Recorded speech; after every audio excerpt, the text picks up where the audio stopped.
You're thinking about taking whey protein, and at first it seems like a smart, simple fitness decision. Then you search online for 5 minutes, and suddenly it feels like you're about to destroy your kidneys, ruin your skin, and accidentally join some illegal doping club. Friends might even warn you like it's a dangerous substance. The internet can turn a basic supplement into a horror story. So instead of guessing, I decided to test it myself.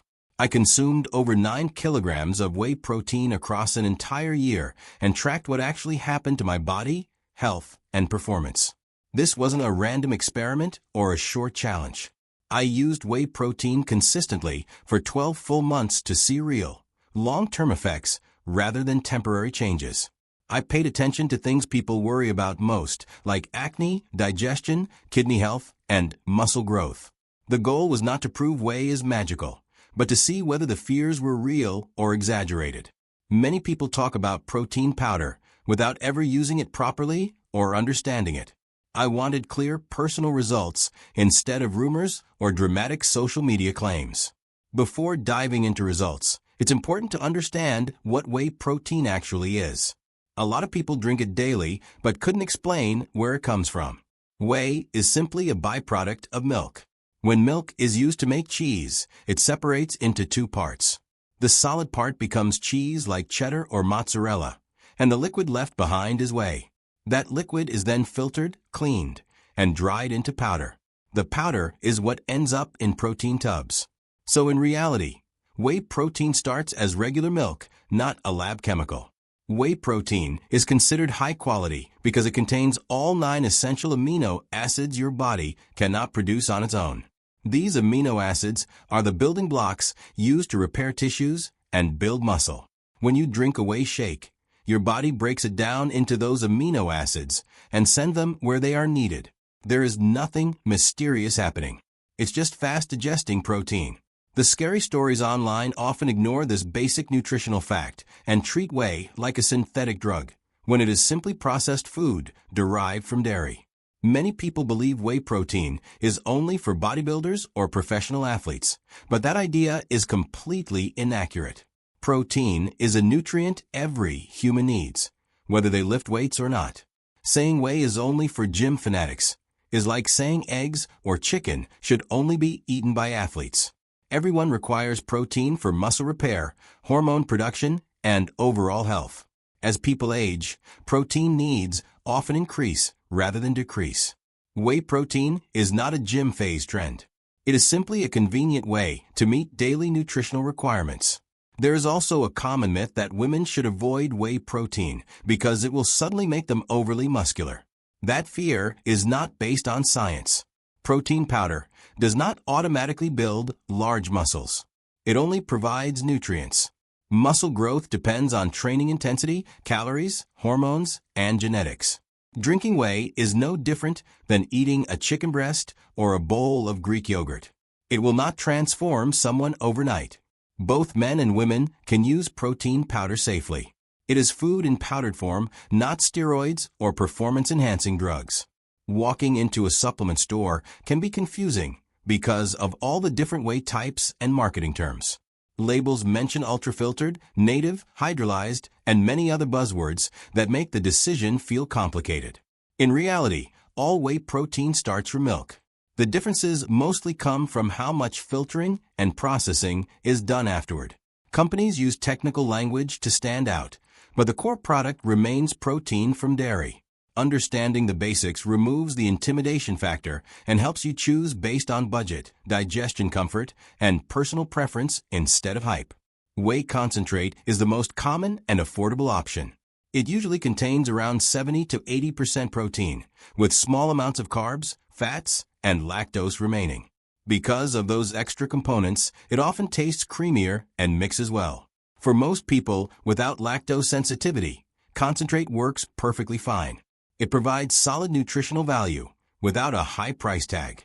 Unless someone is extremely strict with calorie tracking or has digestion issues, there is rarely a strong reason to avoid concentrate. It remains the practical choice for everyday users. Whey isolate goes through additional filtering that removes most fats, carbohydrates, and lactose. The final product usually contains 90% or more pure protein. This type is useful for people who are lactose intolerant or those in a calorie-restricted diet where every gram matters. However, isolate often costs noticeably more than concentrate. The performance difference for average gym goers is small. Many buyers pay extra, expecting dramatic benefits, but in real-world use, the improvement is mostly related to digestion comfort and slightly lower calories rather than massive muscle advantages. Native whey is filtered directly from skim milk instead of being collected as leftover liquid from cheese production. Because of this process, it is sometimes marketed as cleaner or higher in amino acids. While that sounds impressive, the practical difference for most people is minor. Unless someone is extremely detail-oriented with nutrition optimization, the benefits may not justify the higher cost. It is a premium option, but not a necessity. Marketing often makes it seem revolutionary, when in reality it is simply another variation of dairy-based protein powder. Hydrolyzed whey is the most processed version.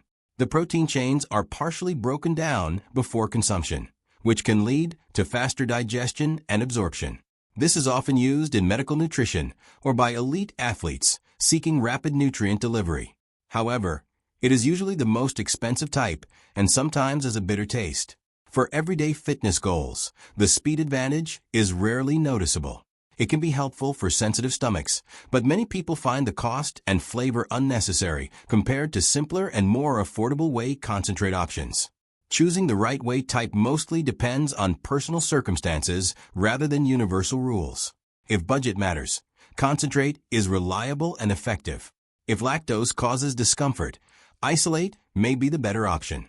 If money is not a concern and someone wants maximum processing or premium labeling, hydrolyzed or native whey can be explored.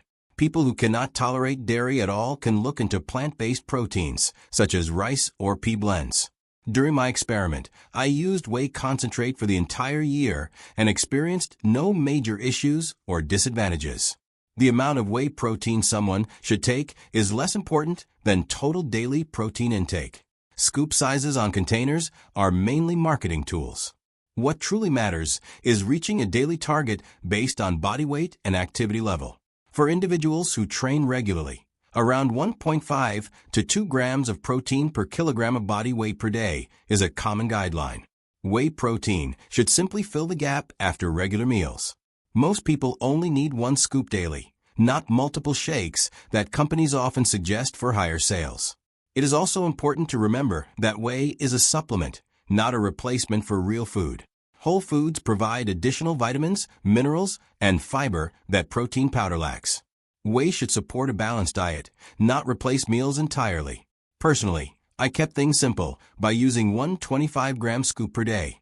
This allowed me to meet my protein goal without constantly cooking extra meat or eggs. The convenience factor was the biggest advantage, not some magical muscle-building property advertised online. Many people worry about the so-called anabolic window, the belief that protein must be consumed within 30 minutes after a workout or muscle growth is lost. In reality, this window is much wider than social media suggests. Muscles do not shut down if a shake is delayed. As long as daily protein intake is sufficient, timing becomes a minor detail. Post-workout shakes are popular simply because they are convenient, not because the body runs on a strict countdown timer waiting to punish late nutrition choices. Whey protein can be taken at any time of day, depending on lifestyle and preference. Some people enjoy it in the morning, others after training, and some in the evening. It can be mixed with water for fewer calories or with milk for additional nutrients and flavor. It can also be added to oatmeal, smoothies, pancakes, or yogurt. During my experiment, I usually consumed it around workouts or in the afternoon on rest days. Consistency mattered more than perfect timing or elaborate preparation methods. After a full year of daily whey protein use, the most noticeable benefit was convenience. Meeting protein targets became easier without extra cooking or repetitive meals. This consistency supported muscle maintenance, gradual strength improvement, and smoother workout recovery. However, whey was not the sole reason for progress. Training discipline, balanced meals, and adequate sleep played major roles. Whey simply reduced friction in the process. It functioned as a helpful tool rather than a miracle supplement, promising unrealistic transformations or overnight success. Regarding common fears, I experienced no kidney issues, digestion problems, or major acne changes during the year. Scientific concerns about kidney damage usually relate to people who already have medical conditions, not healthy individuals. Acne responses vary. Some people sensitive to dairy may notice breakouts, while others see no change. Whey protein is effective and convenient, but not mandatory. Muscle can be built through whole foods alone.